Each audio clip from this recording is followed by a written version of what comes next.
See, because I didn't want to do that. This thing, it's not a secret. When Barack approached me about running, my first reaction was no, not a good idea. Well, I think it's fair to say Michelle was a reluctant conscript to politics, and she was concerned about the impact on the family, and there was a lot of discussion about what the demands would be on her, what was expected of the children, what it would be like to have a member of the family running for president.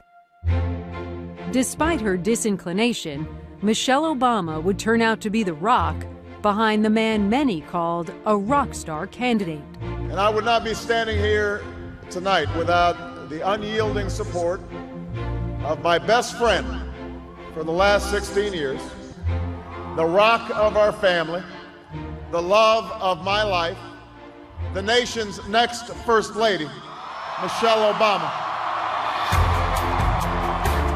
When this tall black woman entered these Iowa living rooms early in the campaign, people took to her instantly. That Michelle Obama spark was right there. On the other hand, she also became criticized pretty early on. She was kind of winging it on the campaign trail. She just threw the rule book out. She said, look, I'm going to be me. She wasn't Mrs. Obama. She was Michelle Obama.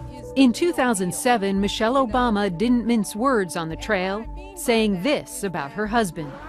He still has trouble putting the bread up and putting his socks actually in the dirty clothes. And he still doesn't do a better job than our 5-year-old daughter Sasha at making his bed. So you have to forgive me if I'm a little stunned by this whole Barack Obama thing. Thank you, Iowa. I love you. When people are acting like her husband is some sort of political messiah, she knew that wasn't true. Thank you. By and large, women totally loved it because we all talk like that. We all make jokes about our husbands, and it is so familiar and comfortable that she could warm up a crowd easily by making those kinds of jokes. That same year, Mrs. Obama told Glamour magazine that her daughters don't want to climb into their parents' bed because their dad is, quote, too snory and stinky. I loved hearing her little put-downs and her sass and saying that, you know, he in the morning he wasn't at his very best, and it was humanizing. Still, Michelle Obama was lampooned and accused of being an angry black woman. She was targeted with racist attacks after comments she made in Wisconsin. For the first time in my adult lifetime, I'm really proud of my country. And not just because Barack has done well, but because I think people are hungry for change. Those kinds of moments gave you heartburn.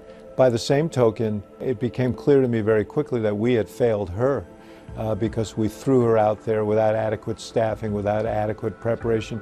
She was so afraid that she had hurt her husband's candidacy. So she actually took herself off the campaign trail for a while in 2008. She didn't like being thrown into situations where things might go wrong for reasons she couldn't anticipate.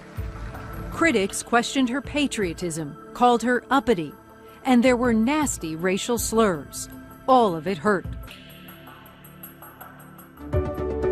So back on the trail, Mrs. Obama began choosing her words more carefully. What I vowed is that I want to be as me as I can be. But certainly you've had to bite your tongue. Well, yeah, because you know, we have a habit of just characterizing people. You know, it's just sort of easy to define Michelle Obama as the feisty, sarcastic, then you become that caricature.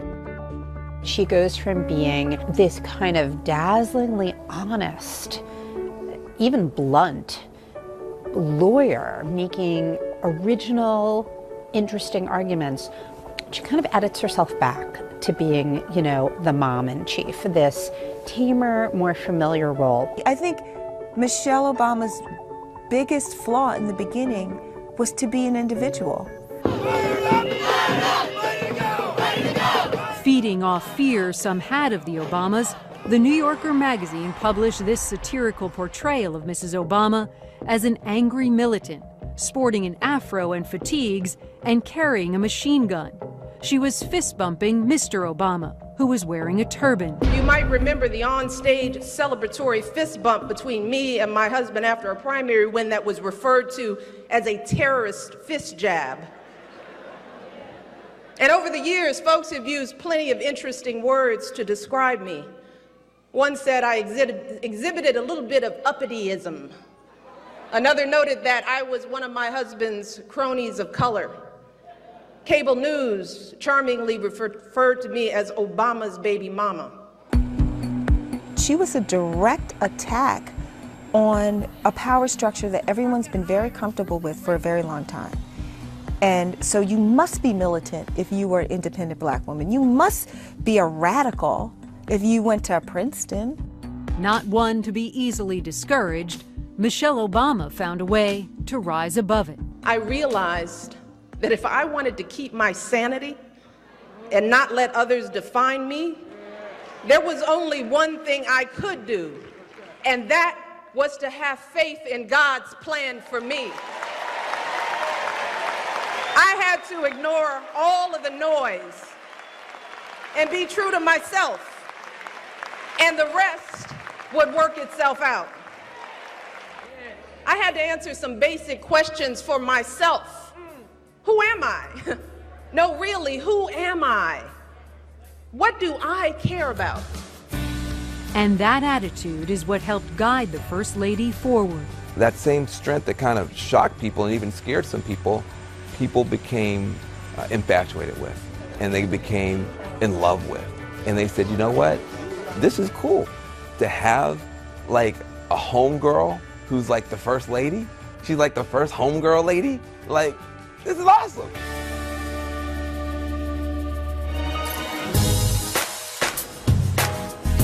First Lady and fashion icon, Michelle Obama's style sets trends around the world.